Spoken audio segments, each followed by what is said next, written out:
والله يا بصير يا بخوينا وانا بصير كسرت الناس تحت পোশাক কারখানার ছাদের দরজা কেন বন্ধ ছিল? এই এক প্রশ্ন ঘুরছে এখন রাজধানীর মিরপুর শিয়ালবাড়ির প্রতিটি মানুষের মুখে। তাদের ধারণা এই দরজাই হয়তো বাঁচাতে পারত অন্তত 16টি জীবন। গেটে কিভাবে তারা আসলো সেই বিচার চাই। আমার বোনের সাথে যারা আছে তারা একজন বাঁচেনি, শুধু আমার বোন একলা বলে না।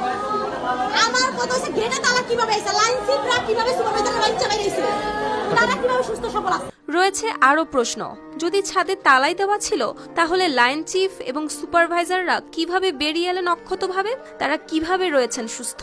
মঙ্গলবার সকাল 11:40 শিয়ালবাড়ির 3 নম্বর সড়কে কসমি ফার্মা নামে একটি রাসায়নিক গুদামে যখন হঠাৎ বিস্ফোরণ ঘটে, তখন দাহ্য রাসায়নিক থেকে ছড়িয়ে পড়ে আগুন আর সঙ্গে সাদা ধোঁয়া, যা মুহূর্তেই পরিণত হয় বিষাক্ত গ্যাসে। সেই গ্যাস আর আগুন ছড়িয়ে পড়ে পাশের গার্মেন্টস والله يا بصير يا بخوينا وانا بصير كسرت الناس تحت পোশাক কারখানার ছাদের দরজা কেন বন্ধ ছিল?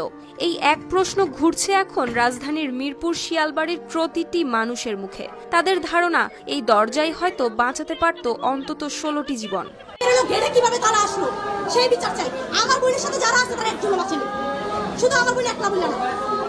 আমার কথা হচ্ছে গেটে তারা কিভাবে এসে লাইন সিটরা কিভাবে সুপারভাইজারের বাচ্চা বেরিয়েছে, তারা কিভাবে সুস্থ সবল আছে। রয়েছে আরও প্রশ্ন, যদি ছাদে তালাই দেওয়া ছিল তাহলে লাইন চিফ এবং সুপারভাইজাররা কিভাবে বেরিয়ে এলেন অক্ষতভাবে? তারা কিভাবে রয়েছেন সুস্থ?